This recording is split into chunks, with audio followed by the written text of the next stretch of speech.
Jerry are exercising on a track. Mary is walking at a rate of 3 miles per hour. Jerry starts jogging at a rate of 4 miles per hour after Mary has been walking for 15 minutes.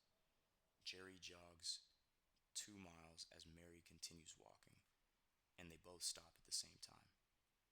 Enter the total distance in miles that Mary walks around the track. Okay, so what the question is asking me is to find the distance that Mary walks around the track. Now, if we were to write an equation, which we can write a proportional equation using y equals kx with distance, time, and the speed, we definitely can. There's a proportional relationship for those. It would be, well, let's start here. K is going to be our speed or our unit rate, which would be our miles per hour, right? Remember, K is always y over x, right? So if y is miles and x is hours, then K is miles per hour, right? And then when you multiply K by your x here, the hours cancel and you get miles, which is what y equals. Okay. This is not something you have to know, but this is how I still think of it. And you'll learn in physics. There's a famous equation, which is distance equals the rate times the time. And you're going to notice that this is actually the same as this up here. The rate is K, the hours is shown as X here, T for time, Y is the miles or the distance, okay? So I always kind of fall back on this one and then adapt it to here, okay? But either way you think about it, it's just fine. Now, in order to solve for the amount of distance that Mary has, we need at least two of these values, right? We need to know K, her speed, which we do, okay? That's a unit rate, 3 miles per hour, or a K value, okay? So the K for Mary is 3 miles per hour, okay? 3 miles per hour. All right, and 3 miles per hour. The issue is we don't know how long she ran for. So we're going to have to just set that aside for a second. Maybe we can use this information to figure out how long she ran for. Well, it says Jerry starts jogging at a rate of 4 miles per hour, but after Mary has already been walking for 15 minutes. Okay, Jerry jogs 2 miles, so this is the total that Jerry jogs for. And we also know Jerry's rate. So I'm seeing that we're going to be able to find the amount of time that Jerry runs for. And then we're probably going to be able to use that to figure out how far Mary ran. It says they both stop at the same time. Okay, let's go ahead and jump over here and figure out how long did Jerry run for. Okay, let's find the time, right? Let's find the time that Jerry runs for, okay? Well, Jerry's rate, or the unit rate, is 5 miles per hour, right? That's all speed is. It's a unit rate of distance over time, okay? And for the time, we don't know it, okay? We don't know what the time is. But the distance we do have, and it says he runs 2 miles. 2 miles, okay. Now we're going to divide both sides by 4 miles per hour. Miles per hour is cancel. 4 over 4 is 1, so we get 1x. And we've already defined, let me define this as distance here to get this more clear. And this is the rate. Alright, jumping back to this. This cancels, and we get x equals 2 miles over, let me show this here because I should show it on both sides, divided by 4 miles per hour. Okay, now we can continue. So we have this cancels, x equals 2 miles over 4 miles per hour. This is interesting, the way these units are going. Well, let's see what happens here. These miles are going to cancel. And one thing I'll just name briefly is whenever you have like a fraction on the bottom, this is very like keep change flip. So you could think of this as 4 1/hours. It's gonna flip over to the top, okay? Just as like when we have, just as a random example, if you have 1/1/3, that equals 1/1 times 3/1, which is 3/1, which is equal to 3. One thing you'll see after just doing math long enough, you'll notice this pattern, and you can just know it now. You can shortcut it. It's just going to flip up top, right?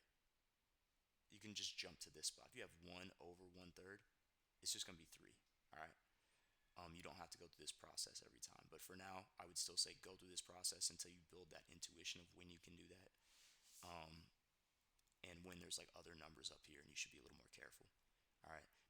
But that's why, just showing you why this just becomes a final value of 2/4 hours equals x, okay? That was advanced. We can definitely simplify this. Divide by 2, and you would get, come over here, 1/2 equals x. Or you could just go 2 divided by 4 and get 0.5, which is also equal to 1/2, because 1 divided by 2 is 0.5. Okay, so we found all that to figure out that Jerry jogs for 0.5 hours. 0.5 hours, or 1/2 hour, okay? Now, we can use the fact that they both stop at the same time to determine the time that Mary runs, plug that into her equation, and figure out the distance, okay? Now, I do have to be mindful of one specific thing. If it just said they ran for the same amount of time, I could just use this 0.5 hours and go 3 miles per hour times 0.5, and I would get 1.5 for my value for Mary. Let's go to write the equation for Mary, okay? Y equals kx. This is for Mary now, all right? Mary's rate is 3 miles per hour. This is going to be the time that Mary runs for, and this is going to be, so I'll say time Mary, and this is the distance for Mary. Okay, we don't know the distance. That's what we're solving for, so I'm just going to leave that as a variable, y equals. But what do we plug in for this time, or x in this case? Well, we know that Jerry runs for 0.5 hours, but we need to account for this fact that Jerry has already been running for 15 minutes by the time he starts. So Jerry's total running time is 0.5 hours. Mary's time for Mary is 0.5 hours. I'll just write it down here. Plus 15 minutes. Well, I can't add hours and minutes and keep it as a decimal like this, so I need to convert 15 minutes to hours, right? So I can convert that to a decimal. I'll come over here and show it on this side. And let's just convert that, right? And we can do this as follows. In fact, I'm going to use the butterfly method. 15 minutes part over a whole of 60 minutes corresponds to, this is a little fancy work here. Instead of finding it as a percent, I just want it as a pure decimal. So instead of over 100, watch this, I'm going to put it over 1 hour, right? 60 minutes. So 15 minutes over 60 minutes equals to blank over 1 hour. So I should get a decimal, right, over here that's going to be equal. Pretty cool thing you can do here. All right, I'm just going to put t for time. Cross multiply, 60 times t is 60t equals 15. Actually, I'll put the units too, just to be really pro. 60 minutes times t equals 15 minutes. I'll just put m for minutes times 1 hour. I know that's a little cramped. So now it's 15 minutes times hours equals 60 minutes times t. Okay. Divide both sides by 60 minutes. That's gone. Divide both sides by 60 minutes. No, this got real cramped here, but there were minutes here. And these minutes cancel, and now all we're left with is hours. So it's t equals 15 over 60 hours. Now to convert a fraction to a decimal, you divide the top by the bottom. We'll use a different color now. And top number goes in the house. So it's going to be 15 goes in the house, 60 on the outside. And let's figure out what this fraction 15 over 60 is as a decimal. Top number divided by the bottom number. Top number goes in the house.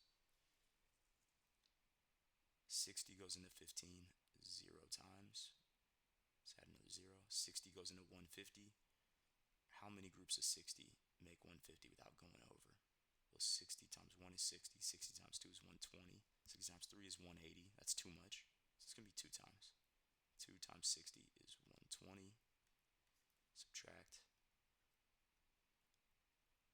And we'll bring down another 0. And then 60 goes into 300. 5 times. Okay. All right. So 15 minutes corresponds to 0.25 hours. Now we did all that just to convert 15 minutes to 0.25 hours, which when you've done enough of these problems, you'll kind of just know that because they ask these a lot, right? 30 minutes would be 0.5 hours. 45 minutes is 0.75 hours, and 15 minutes is 0.25 hours. But I'm just showing it in case you've never encountered a problem like this, which I wouldn't expect y'all have, okay? But that's the 15 minutes. We need to add that to the amount of time that Jerry ran for, right? Because she was running that whole time too. So to lastly finally figure out this time, we need to add 0.25 hours to the 0.5 hours. And we get 0.75 hours. Now we're ready, okay? Y equals, hours cancel. All we're left with is miles. That's a sign we're definitely doing it right. 3 times 0.75 is 2.25 miles, which is how far Mary runs.